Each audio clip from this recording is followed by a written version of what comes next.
040? Yeah. Okay, he's like out front in the White House. He's out front. Now he's going back to the car.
We are the party of transparency, and we believe in transparency. And I think it's good for you to see certain aspects of Camp David. It's a very special place.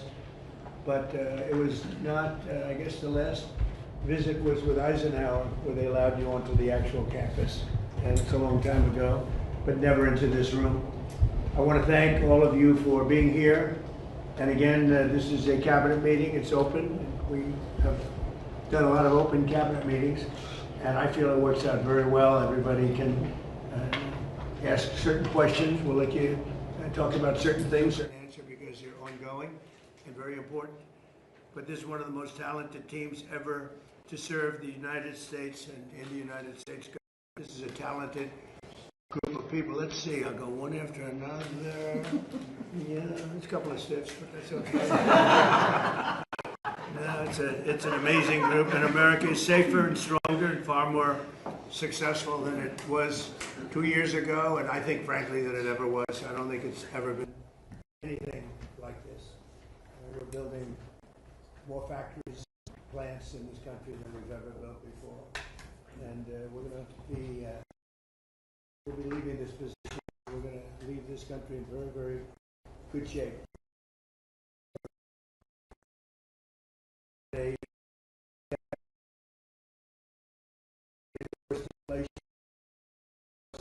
And secure in history.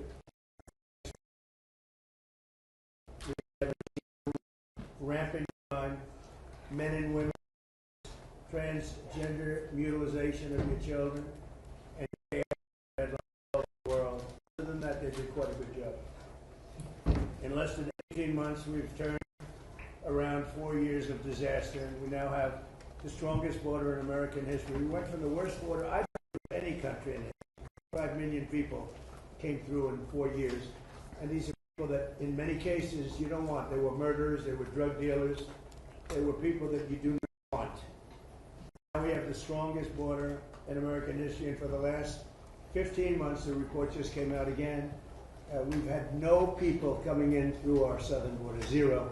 And it's almost hard to say, because you'd say, is that even possible? They have 25 million people came in. We have no people coming in illegally through our southern border.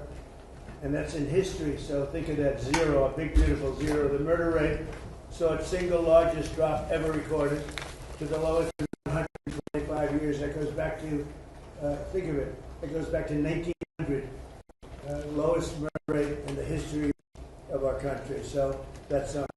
Today, I just want to mention that we heard in Minnesota, there was a cyber attack, and they blame it on Iran. I don't think so. I blame it on Minnesota because they're grossly incompetent. There was a cyber attack of 30 water plants, and I would blame it on Minnesota and the governor, the corrupt governor of Minnesota.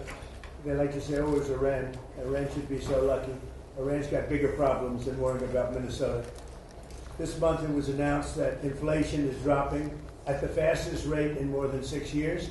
Walmart, Sam's Club, Giant Eagle, and others are slashing prices by hundreds of grocery stores, and all of the stores, I mean, throughout the country, they're slashing prices. Something for a long time since my last administration. The stock market has set 73 all-time record highs since the election. That means all-time record highs, 73 days out of a very short period of time. And the typical 401k is up by more than $30,000. And when you think of that, if you add another $1,000 to it, it will be, we set the record in the last administration, a record still standing.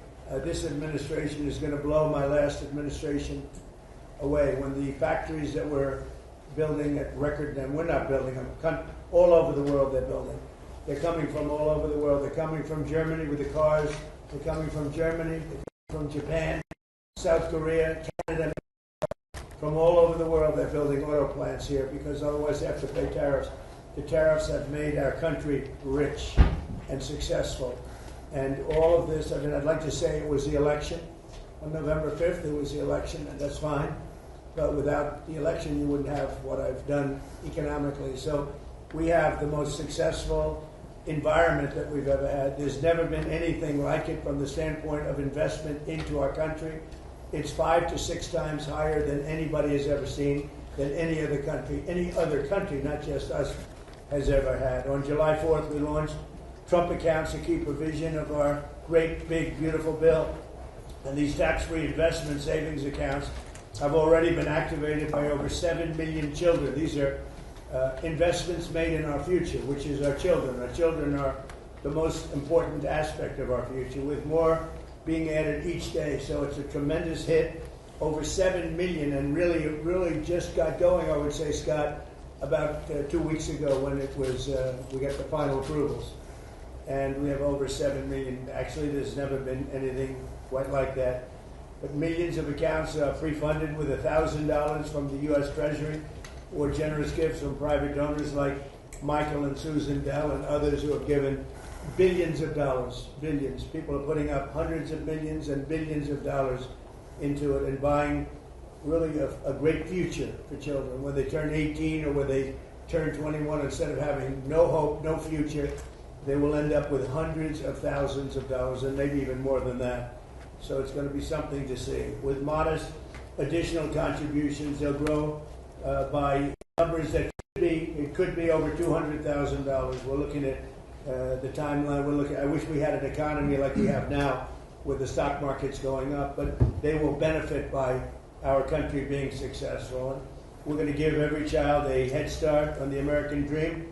So go to trumpaccounts.gov. It's really something. The whole world's talking about it, and it's far ahead of schedule. Nobody thought it would be as successful as it's been. It should be. It should be. And we start them off with $1,000, and this was part of the great, big, beautiful bill. With my most favored nation policy, you could say this is even a bigger thing, if that's possible.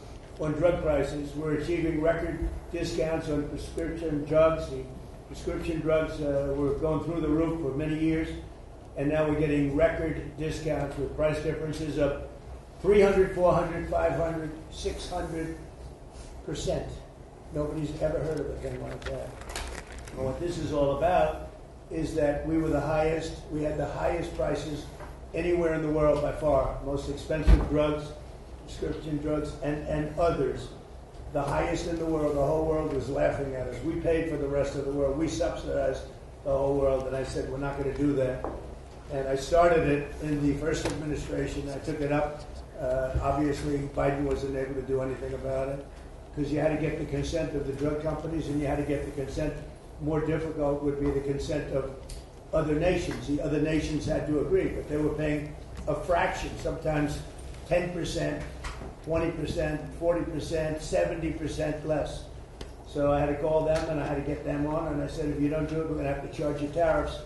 And they all said no at first, very politely said, sir, we can't do that. We're not going to double our prices. They had to double their prices, and in some cases triple their price, and we would come down. So a pill that sold for $10 in Germany would sell for $130 in New York. Same pill from the same company, the same factory, the same plant, same laboratory, from $10, and we pay $130. I say, no.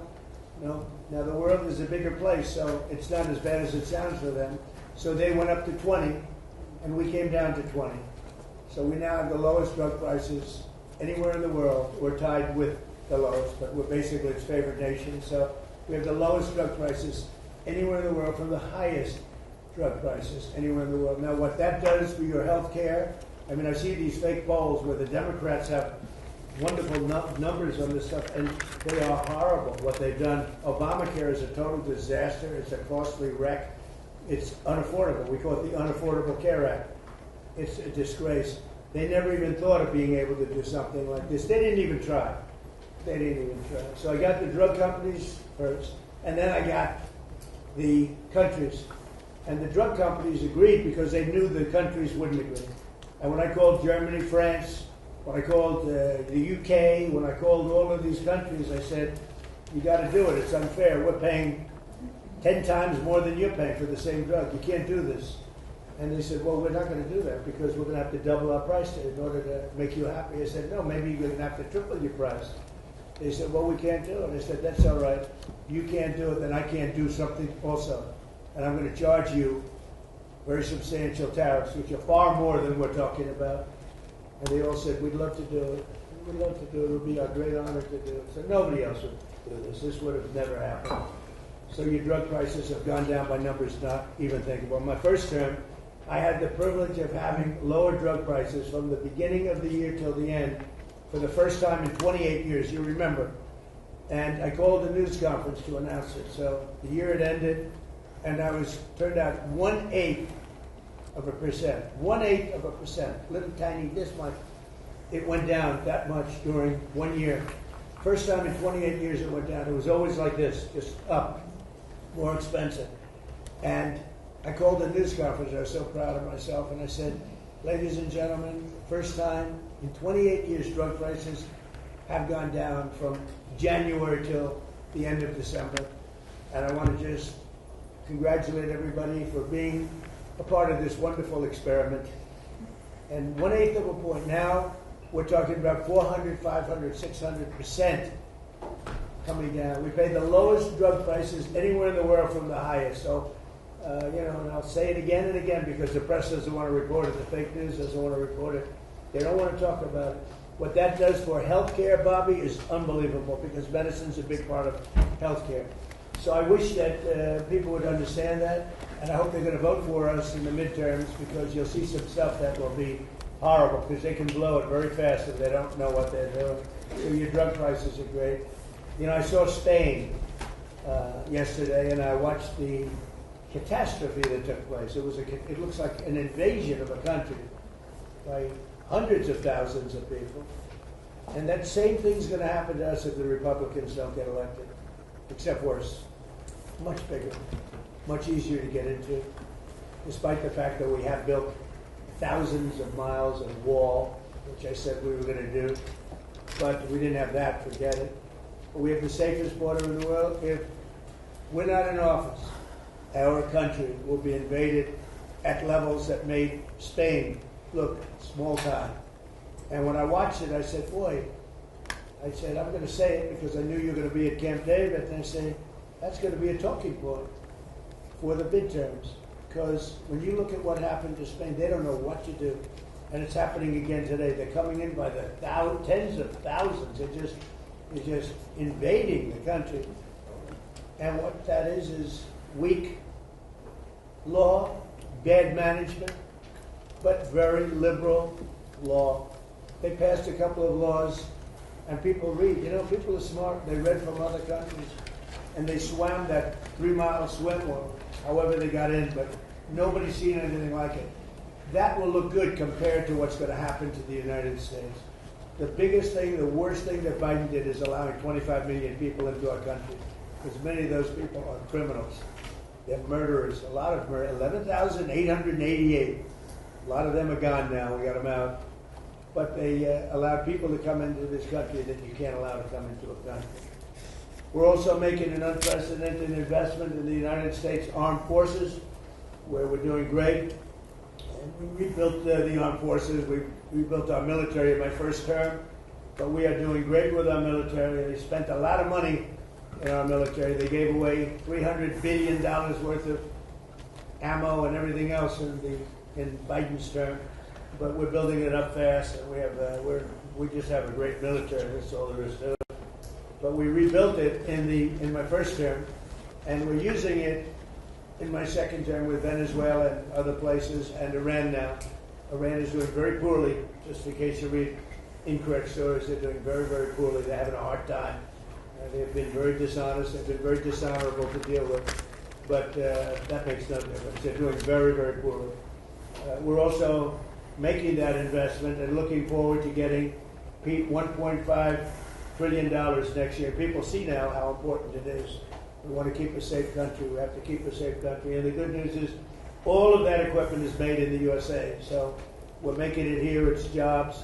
And each one of our defense groups are building literally at least 4 new massive plants as we speak, because we want them to move faster. We have the best equipment in the world, but we want them to move faster. We don't want to wait a year or a year and a half. We want to wait a week, maybe.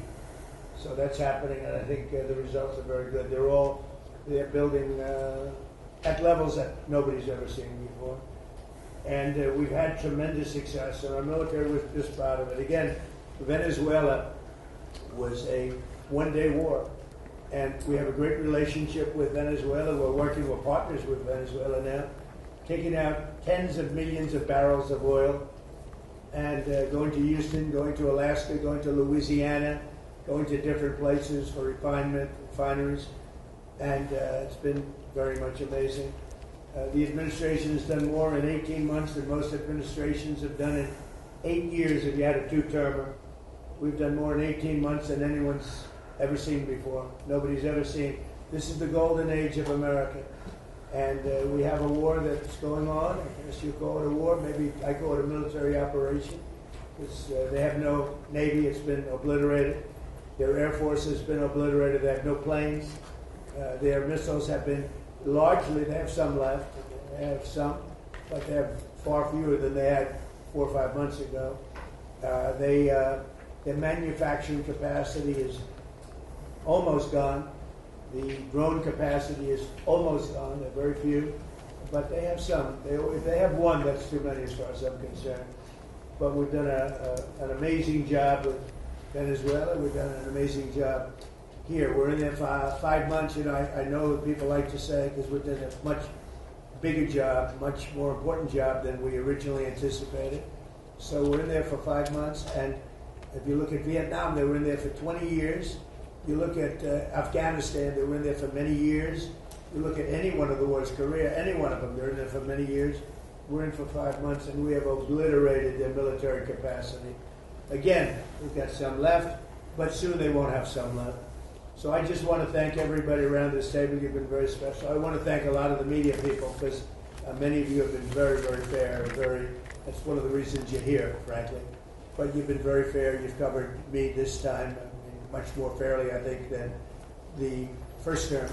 The first term was a great success. We had the greatest economy in history in the first term, and this term is going to blow it away. I think this term is going to actually blow it away.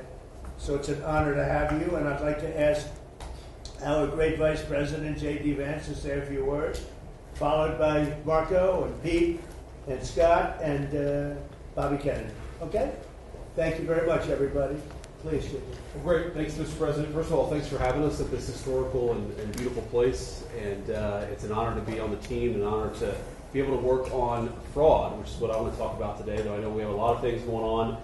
This has been an amazing team, from Kelly Loeffler at SBA, to Doug at the VA, to Todd and Bobby Kennedy. This really has required a whole of administration approach to try to tackle fraud. There are a few things that I want to talk about and celebrate.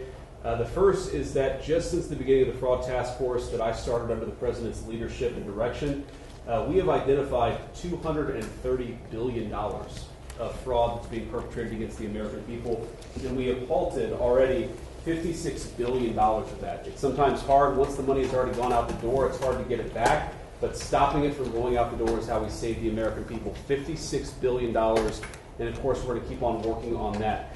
Just today, Mr. President, we will announce 17 new anti-fraud actions that will total about $1/3 billion, and that's added to the $230 billion that we've already uncovered. And I want to just talk for the benefit of the American people about why do we care so much about this? Because what I always try to remind people is that fraud has two victims. So, to give one concrete example, there is a program that is administered by Medicaid, and that program ensures that low-income moms and low-income babies have access to neonatal care. Now, I think most Americans probably share my view that this is one of the great things about the United States of America, that if we see a baby and we see a young mother that requires help, we help our fellow Americans. That's a good thing. It's something that we should be proud of. And yet, there is a program that has defrauded the moms and the babies who benefit from these. You've gotten people who've gotten rich by setting up false companies that are providing false services. So who loses in that equation? Number one, of course, is the American taxpayer that is $230 billion poorer because of the fraud that this country has let go on. But I actually think most importantly is that we've seen that program run out of money. So we've seen moms and babies unable to access the health care that they need because the fraudsters have gotten rich. That is a disgrace. And until the president ordered us to stop it, No one was doing anything about it. So we've made a lot of progress, Mr. President, in just under a year. But we're going to keep on working at it because we believe the American people deserve to have their money spent as you and the Congress have directed it.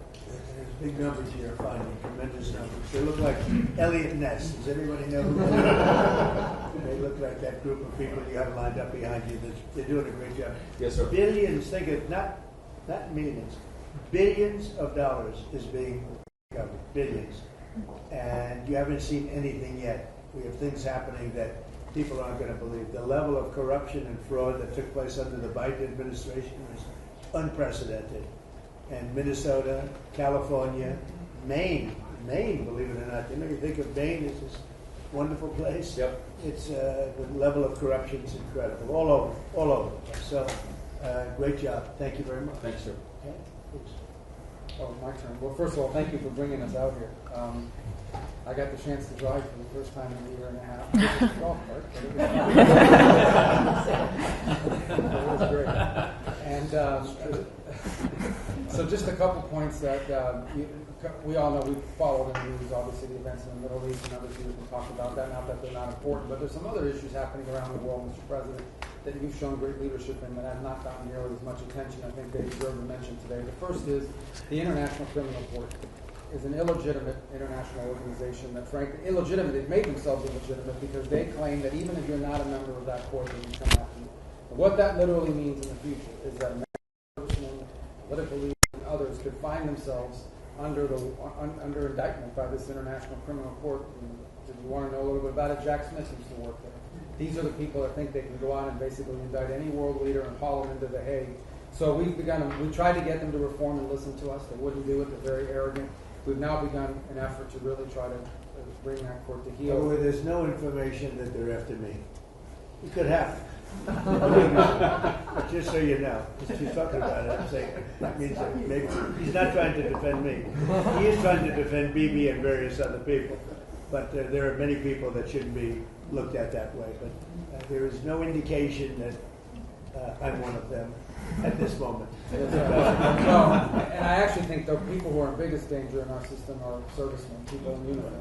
That they'll try to go out for the rest of their lives, will not be able to travel anywhere in the world with their families because they could be arrested on one of these.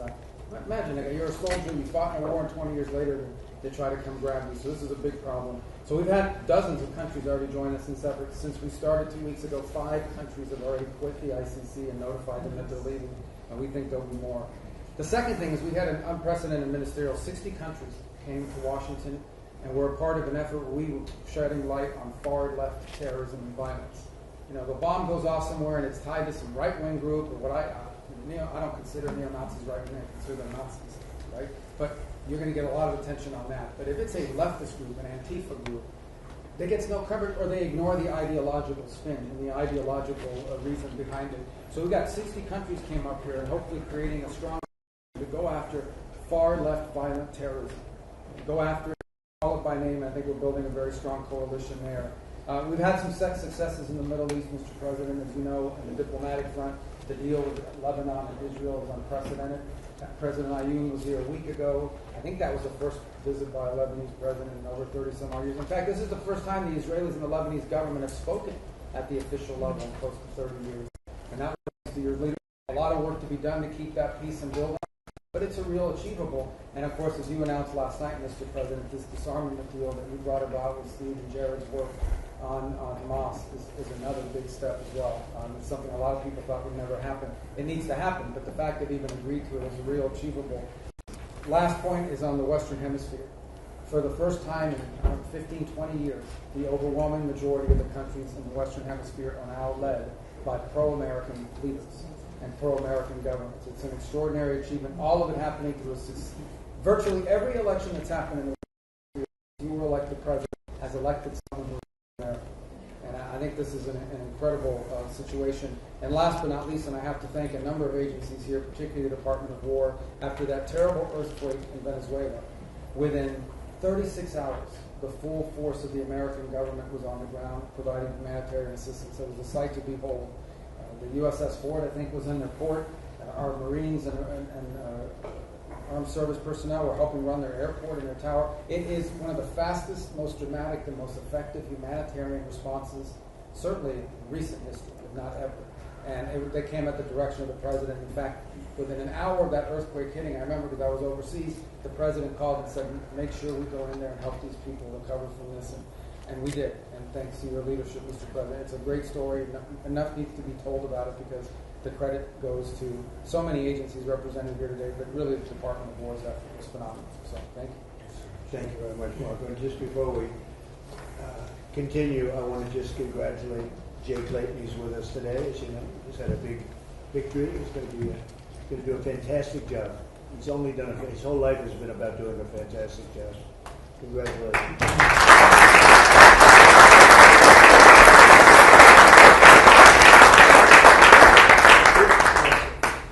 Thank you, Mr. President, for the invitation, the opportunity to be here. It's an honor for the War Department to help run this facility also, from the food to defense line. It's an honor to have you, and it's great Americans here and all around the country and all over the world who are the core of what keep us safe. But in order to do that, you have to have a leader that's willing to put them in a position to do it. And that's my takeaway, Mr. President, is sort of 3 points. One, it takes courage. 2, it takes restoring a spirit, which you have done. And 3rd, it takes investment, and not just an investment, but a generational investment. And I think people miss that. The courage it takes to seal the border, to say we're going to do it every single day, and we're going to do it on behalf of the American people. The courage to bomb the Houthis and say we will maintain freedom of navigation. You wonder why they're not involved in this conflict, the Houthis, even though they're a proxy of Iran, because they felt the weight of American power for 45 days, and you had the courage to do that. Courage to do midnight hammer, prove the 12-day war by obliterating their nuclear sites. Something other presidents had the option on their table to do, but they never pulled the trigger because of the complications, because of the challenges, because of the risk. Courage. Courage to take on the cartels and drug boats, and now forming the ACCC, the America's Counter Cartel Coalition, with all those friendly governments that Marco talked about who want to be shoulder to shoulder, not just with America, but with a bold, strong America with clear leadership. The courage to go get Maduro in the most dangerous, most heavily guarded house, inside the most heavily guarded fort, inside the most heavily guarded town in their capital city in the middle of the night, and change the entire dynamic of that country and that region. And the world saw what the American military was capable to do, but that doesn't happen unless the commander-in-chief says you're authorized to do it, and will take the handcuffs off when you do it to ensure that Americans come home. The courage to undertake epic fury and this Iranian regime and ensure they never have a nuclear weapon, which remains your commitment. And frankly, the courage to negotiate with people that have shown no willingness to do so honestly, with incredible negotiators who are the best in the world, and give them every opportunity to do it, give those things up peacefully. All of that takes guts. But that comes on the backs of the change in the spirit of our department. You talk about spirit all the time, and you're right to do so. When you rip out DEI, when you rip out social engineering and social justice, and you put in merit, and then you untie the hands of commanders to enforce discipline and accountability to get back to basics, then you get historic re-enlistment inside our ranks. Our best people, Mr. President, are staying because they want to be in that kind of department. And then historic recruitment record amongst young Americans. Every month, our department breaks records. And when did that trend line start? On Election Day, 2024, when the American people said, I want to serve under this president. And that new name, the Department of War, has become the ethos, the warrior ethos of our department. Again, spirit. And I will know the flyovers will indeed continue until morale improves. But that's also spirit. Parades, 250, flyovers, the American people seeing and feeling their military in ways they have not in the past. That's spirit. And then finally, Mr. President, a generational investment. You rebuilt the military in your first term, and you've spent in your first year $1 trillion, and now we are committed in working with Congress to get $1.5 trillion. But this is not the same way we funded our department in the past. This is a businessman in charge. This is a deputy secretary of our department who's a turnaround guy, just like the president is, saying we will not fund money, we will not fund the department the way we have in the past. In fact, so far, $75 billion in private investment from defense companies who are now investing in new plants, new equipment, new assembly lines to build the munitions of the future faster than ever possible.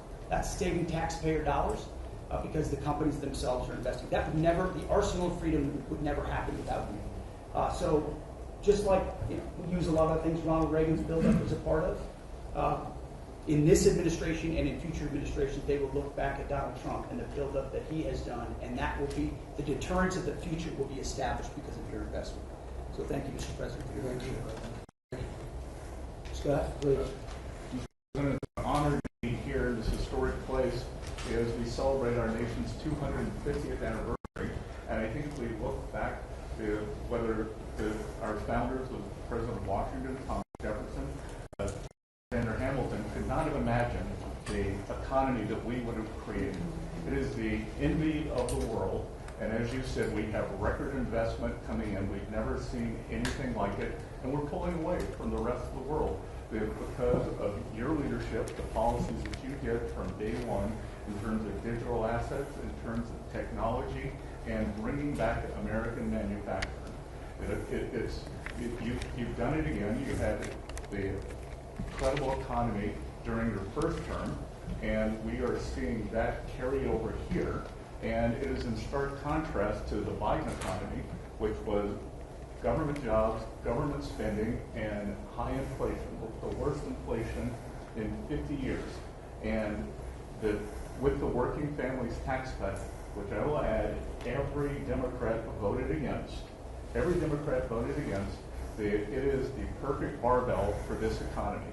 On one side, you have full expensing for factories, for equipment, for farm structures. On the other side, your four signature policies, promises made, promises kept, no tax on tips, no tax on overtime, no tax on Social Security, deductibility of auto loans if you buy an American-made car.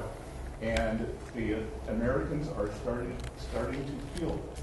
Core inflation is low, consumer confidence is strong.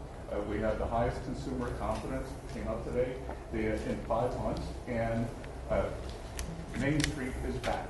Small banks are lending thanks to your policies. Small banks, community banks are lending again, and the Americans are starting to feel it. As you said, these Trump accounts are the most successful program launch in government history. We've had 7 million families sign up for them. We're going to get to open enrollment, and we will have 70 million families who have signed up for this. 38% of American families, households, have no exposure to our great equity market. And thanks to you, we're going to have an ownership society. An ownership society. You were one of the first presidents to create assets for the American people, not more debt. We had the biggest tax refund season ever. Trade deals, tax cuts, energy dominance, and the regulatory efforts. America is ushering in the greatest reshoring wave in our history. In June, our manufacturing sector expanded for the 6th straight month. We've got construction jobs, and those are going to lead into manufacturing jobs. We've got Main Street prosperity. Real wages are up $1,000. And sir, what you've done again too is the bottom 25% of wage earners, just like in your first term, are outperforming the top 25%. This is a working families administration. In the past year, that group had wage increases of 5.5%. They have 3 times what the top end has done. So you've done it again, and these are private sector jobs we are creating. As you often say in these meetings, we could have created 1 million, 2 million government jobs, but we didn't. The private sector is creating. We've got incentives, we've got money coming in, and we are rebuilding. So, and then our energy dominance, thanks to you and these policies, you can come to the U.S., you're going to have regulatory certainty, tax certainty, and energy certainty, so it is the best place in the world to build your factory. And finally, I want to add, it has been a pleasure to be a part, or a privilege to be a part of, as we've gone from ethnic fury to economic fury, to constrict, on your orders, constrict the Iranian regimes, the financial tentacles all around the world. We started it, on your orders, we started it in March 2025. In December of 2025, the largest bank in Iran collapsed. The central bank had to print money, caused inflation. Now they got 180% inflation. They aren't able to pay their troops. And on your orders, we are searching for their assets all around the world. and that money will go to the Iranian people, Americans who have been harmed by the Iranians, whether the USS Cole or the barracks in Lebanon, or it will go back to when the Iranians attacked these ships coming out. So it's been a privilege to be part of that, and I look forward to the rest of it. Thank you. I want to just add that today there are more people working in the United States than at any time in the history of our country. We have more people working today. Well, think of that number. I mean, more people working today by far than at any time in the history of our country. So it's been something very special. Please. Thank you, Mr. President. Let me just take a moment to take note of the historical significance of this occasion. Before the press came in, you asked all the cabinet members who had been to Camp David before. I think about 3/4 of them had. I raised my hand, but I haven't been here for 62 years. I came here on weekends, as many weekends as we could between 1961 and 1963. My father loved this place. My uncle loved this place.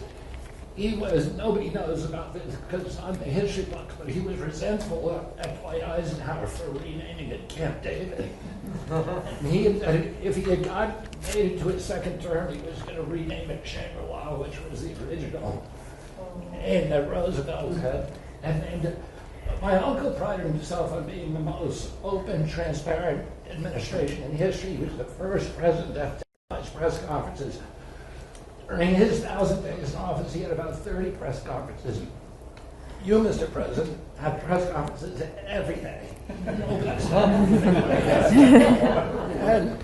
And here you've opened the inner sanctum of the presidency for the first time in history, and I think that's a beautiful thing.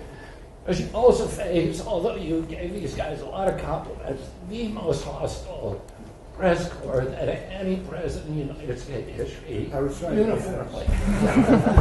So, anyway, I'm going to talk just briefly about a subject you alluded to, which is the MFN, and just so everybody has the background, you were here to every president promised to fix that disparity between what we pay and what the other developed countries pay.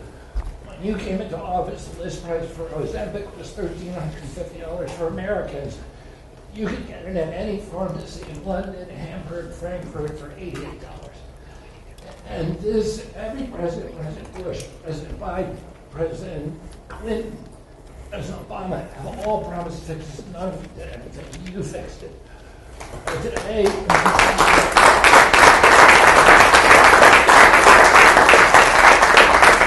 by the time you leave office, assuming that's in 2028,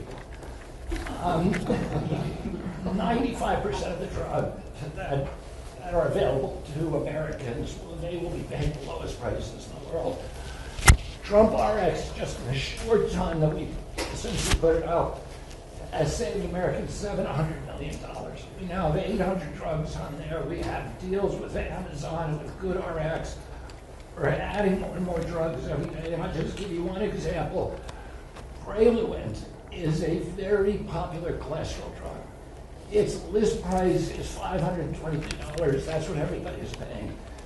We now have it on Trump RX for $237. That means that the 300,000 Americans who take that drug will be saving $3,700 a year on pharmaceuticals every year. And you can apply that across the board. This is going to change. It's making pharmaceuticals affordable, the most affordable in this country of any country in the world. Well, thank you, Mr. President. How are you doing on the autism research? We will have an answer for you. We just got That's so important. Okay, we'll be talking about that. We'll be having something of interest. Such an important thing. There's a picture of your uncle right there on the wall. He's looking handsome about it. And that's quite a picture. Did you see it? Yeah. Right, so maybe that gave me the idea to start out there, but it's quite a picture. Any questions? Mr. President, Mr. President. Go ahead. We've seen these strikes between Iran and the United States over the past 10 days. How do you about reviving the ceasefire and getting diplomacy back on? Well, I think we just want to win. We just want to win. We're doing very well. We're trying to be nice as you can be in a situation like that. But they're being decimated. They have no Navy, they have no Air Force, they have no anti-aircraft. Doesn't mean they don't have any capability. They have some, but very little. We just want to win. We don't want to have them. It's very simple. They cannot have a nuclear weapon. Iran will not have a nuclear weapon, and they can't have a nuclear weapon. If they did, the Middle East would have been wiped out by now. If I didn't stop the JCPOA, the Obama deal, if I didn't do that, they would have had a nuclear weapon. I believe Israel would no longer be with us in big parts of the Middle East and perhaps other. These people are crazy. So they cannot have a nuclear weapon, and they won't. Mr. President. Over the next 4 weeks. Well, we'll be hitting them. We'll be hitting them very hard. And, at some point they're going to say, we just can't take it anymore. Mr. President, on the disarmament deal that you announced, do you have assurances from Israel that they are on board with this deal? And what comes first? Does Israel pull back and then Hamas disarms, or does Hamas need to disarm and then Israel leaves Gaza? We have an understanding with Israel. Israel's very happy about it. Israel helped us. And they've been very good. They've been very good about it. Most people said that would be a deal that would be undoable. Now, will it go through its ups and downs? It's a very complex situation over there. The people are very complex and difficult. Many cases wonderful, many cases not so wonderful. But that will be it's a great breakthrough. Nobody's ever thought that would be possible, to disarm Hamas. That shows you how much success we're having with Iran. Because if you go 4 months ago, 5 months ago, a deal like that would have been impossible. So it's a big step for the Middle East, and people are really impressed by it, and they're surprised by it. And what comes first, Mr. President? What comes first? Did Mr. Infantino speak to you about the proposal to sell a stake in the World Cup, and is that something you support? About who? Did FIFA or Mr. Infantino speak to you about their proposal to sell a stake in the No, I World never Cup? spoke to them. Mr. President, you said this morning on Truth Social that victims of government abuse should be paid back. Yeah. Even if it's not the anti-weaponization fund, would you still want the acting attorney general Well, to I'm find a talking new way to about do the that? Weaponization against large numbers of people in our country by the Biden administration and by Obama, but by the Biden administration in particular in this case. But large numbers of people, their lives have been ruined, they've been destroyed, families have been decimated, they've gone to prison for no reason whatsoever. There's never been a group of people, most likely, I can think of a couple that were treated pretty badly, groups, but there's essentially never been a group of people treated so badly as these people. And this fund was not for me. This fund was for those people that have been weaponized, that have been abused. Now, I was abused. They attacked my house, Mar-a-Lago, where I live. And big damages should have been given to me. I don't want anything. I'm not talking about myself. I think that there's a group of people in this country, history will show, that were treated like nobody else has ever been treated. So badly, so horribly. Their families have been ruined. Many, many suicides. They've committed suicide. People that were very successful, that wanted to go to a rally or an event and ended up spending the rest of their lives in horror. No, so you can say what you want about the fund, and do you still want to find a way? They've agreed to not have a fund, but there are a lot of people that are very upset about it. A lot of Republican people, a lot of Democrat people are very upset about it. A lot of people were covered. I wasn't covered by that fund. I don't want to be covered by the fund. I probably was abused more than anybody in the history of our country, but I wasn't looking for that. But there were a lot of people, and I'll tell you something. Todd Blanche is a very, very good man, and he shouldn't be in the middle of this. He should get approved, because you will never get anybody like him. You're never going to get anybody. And to make him a pawn in this whole thing, this is being done by a senator. I don't really blame him, to be honest with you. I endorsed his opponent, and as soon as I endorsed his opponent went through the roof, and he won the primary election in Texas. It was Senate. And the man that lost, the man that I didn't endorse, has become very angry, and that's okay. I understand that. I probably would do the same thing.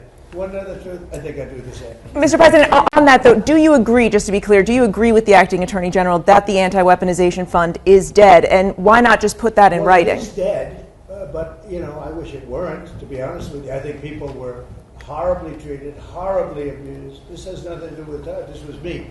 Horribly abused. And I'd like to see them compensated for the pain. They lost their families. They committed suicide. Many people committed suicide. They went down for an innocent journey. And I'm not only talking there, I'm talking about not even having to do with that. The way they were treated. The Biden administration and the Obama administration weaponized government and destroyed lives. But should they put it in writing? Willing to accept limits on the scope of the audit immunity deal in order to get Attorney General Blanche confirmed? Well, no, he should be approved forthwith. I mean, you're never going to get a person like that. Everybody agrees to it. Don't forget, Senator Cornyn thought he was phenomenal until he lost. You know, when he lost, is that a correct statement? You come from Texas. I mean, he thought this was the most incredible person. And then when he lost, he lost because of me. I endorsed somebody else. And as soon as I endorsed the other person became a rocket ship upward. And he lost. And, you know, I think I'd be the same. But would you accept I mean, limits on I that shouldn't say that, but I'd be upset also. And so I fully understand it. He shouldn't be that way. I shouldn't be that way.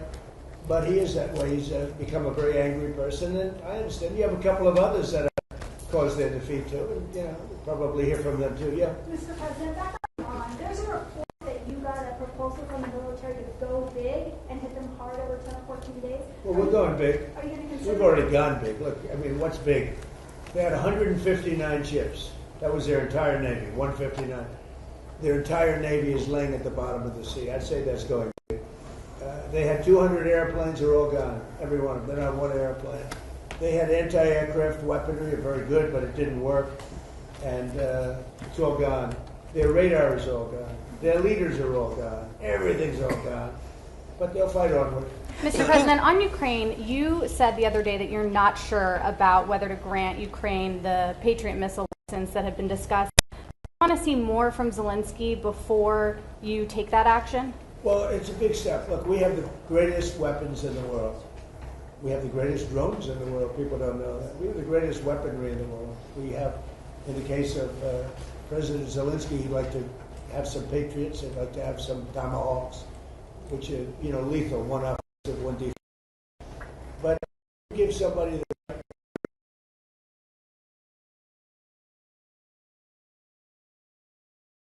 missiles were shot. They were going 8,600 miles an hour. 8,600. Now a car, if you go 60, it gets to be a little faster. If you go 100, 8,600 miles an hour, and they were big missiles. And they were shot at Jordan. And our guys were there. Bing, bing, bing, bing, bing. 5. Bing, bing, bing, bing, bing. Okay? I don't want you to bite me. I had to be very careful. That would have been a great sound bite, right? There were 5 missiles, and we shot all 5 there before they got close. Nobody else has that capacity. These weapons are incredible. We have to be very careful about letting somebody build them. You know, it's very important now. We are building many plants now to make those and other. The Tomahawk missile is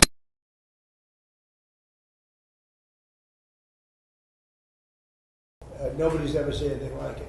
You have to be very judicious, but you have to be very careful. Now, we have not agreed to that. We're talking about it. But it's a hard thing to give away that kind of technology. And I don't think this would ever happen. You give that technology, they can someday turn on you. You know, that is possible. You look at war. It's happened a couple of times over the years, right? So we have to be very careful. I mean, we guard that. We have the greatest military in the world, but we have the greatest weapons in the world. Now we have to make them a little bit faster because we've given a lot away. You know, President Biden, unfortunately, gave a lot away to Ukraine, and he gave, so did I. I mean, I gave them the javelins and the tank busters. Without the javelins, that war would have been a one-day war. It would have been over. They wiped out the tanks going up to Kiev when they got stuck in the mud. They were going very nice. It would have been over. But gave them the javelins. The javelins are unbelievable. We have the greatest weapons in the world. We have to be very careful about giving out the secrets to those weapons. And They're not. You can't copy them. It's a little like NVIDIA. They have a chip. They say you cannot copy it. The complexity is so great you cannot. Most things you copy. China's known for it. Other countries, we do something, and I guess we copy also. Most things you can copy pretty easily. There's a chip that they made, their ultimate chip, and they always have the ultimate chip. And I say, well, why doesn't somebody copy it? Because they can't. The complexity. They can't copy our weapons. We have the greatest weapons in the world. Many of them. Those are just 2 or 3 that I mentioned. But you cannot copy them. So we have to be very careful. Mr. President, on Iran. As Hamas disarms as part of this plan, who do you see as taking possession of those weapons that they have? Does that go to the new government? It's going to be the Border Peace, mostly. It's going to be run by the border. This Border Peace has been it's led by some amazing people. Border Peace.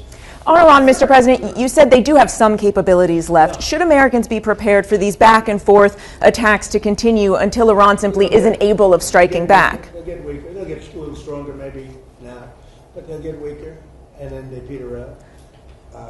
Yeah, sure, I think so. I mean, it would be foolish to say no. You always have to keep your guard up. What is the status of talks? Who from the administration is talking to the Iranians? They break their word so often. Steve is talking. Jared, we have very good people. JD's involved, very strongly involved. We have great people talking. Marco's involved. Because they say talks aren't happening. Very good people. We're the best people. But they'll make a deal. As an example, we'll talk about nuclear. And we'll be in there talking about nuclear for 7 hours. I say, why do you need 7? You can take 10 minutes. You have 5 minutes. You should solve it. But 7 hours. And then they'll go out, and I'll say, they discussed nuclear. And they'll go out and they'll say, we never discussed nuclear. And I'll say, why did they say that? All they do is make me angry. They just make me angry. Any other questions? Do you still believe that you can reach a deal with Iran, given that you talked about how disloyal they are? I'm losing faith in them because they do lie and they do misrepresent. Well, the other day, the 5 missiles were shot. We knocked them down, but we were in the midst of a negotiation. I mean, I'm waiting for Steve to call me. How's the negotiation going? And instead, I got a call from Pete that they just shot 5 missiles at one of our bases in Jordan. And we have bases in Jordan. Fortunately, our people operated the equipment. It's also very complex to operate. You talk about the equipment. It's you have to be. Oftentimes, you see, where did you go to school? MIT, Caltech. I mean, they go to schools that are not as normal for the military, to be honest with you. We have unbelievably brilliant people operating that equipment. And when you don't, the equipment, the shots miss, the safety misses, or the accuracy misses. We have unbelievable people. Think of it, we had 111 at one point, a couple of months ago.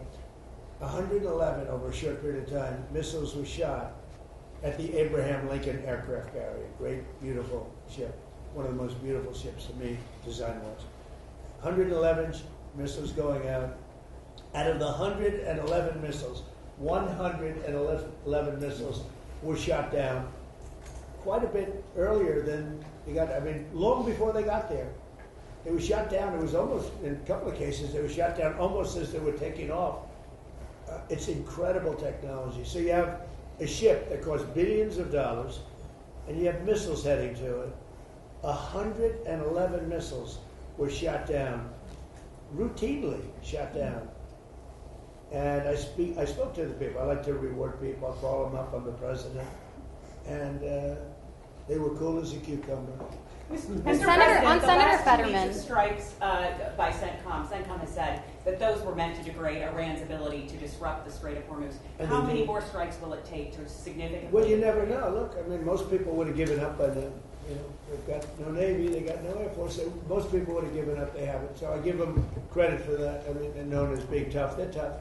Back on Ukraine, what did you tell President Zelensky about the Patriots? Did you explain all that to him? I did. I spoke to him about Patriots. I spoke to him about Tomahawks. I spoke to him about everything. I also spoke to him about let's get this war over with. So last month they had 25,000 people. It's averaging about 25,000 people a month died. Mostly soldiers. Almost entirely. But, missiles are hitting areas also. But mostly soldiers. They had 25,000 soldiers. The month before that it was 32,000 soldiers. I said, you got to get this war over with. I think he wants to make a deal, and I think Putin wants to make a deal. but there's a lot of dislike, as you probably noticed. He seems very reluctant to make concessions, President Putin. Well, nobody wants to make concessions, but they're both going to have to make some concessions. I mean, they got to make a deal. 25,000 young, beautiful people, soldiers, most of the soldiers are dying a month. It's I ended 8 wars. That was the war I thought would maybe go first, and it really hasn't. It's gone last. I mean, I ended wars that were, in theory, much more difficult to end. We had a couple that were into the 30-year category. Well, the Congo, look at the Congo and Rwanda. That was our nasty war. And peace, I don't know how long that was going to stay. But we ended India, Pakistan. 11 planes were shot down. That was raging. That was bad. I used tariffs. I said, if you're going to go to war, 250% tariff to each of them. And they screamed and yelled and were very angry. They were both angry about it. And a day later they called and they said, we will not go to war. And then I ended up, and the Prime Minister of Pakistan said I saved 50 million lives. Because that's 2 nuclear powers, serious nuclear powers. Thank you very much, everybody. Thank you. Can you rule out that Iran is behind the water attacks? Can you rule out that Iran is behind that cyber attack? You guys can have you. You don't think so? I think Have you talked to Minnesota Thank is you. behind it. You know who's behind it? Minnesota, because they're grossly incompetent. I think the governor's behind it. I don't think there was an Iranian cyber attack. I think that Minnesota ought to get its act together. It's one of the worst run states. JD will tell you. He found tremendous corruption in Minnesota. Yes, sir. And by the way, just gave me a report. Massive future things having to do with corruption in Minnesota are happening right now. Thank you. Have you talked to Senator Fetterman about leaving the Democratic Party? Thank you, guys. Thank you.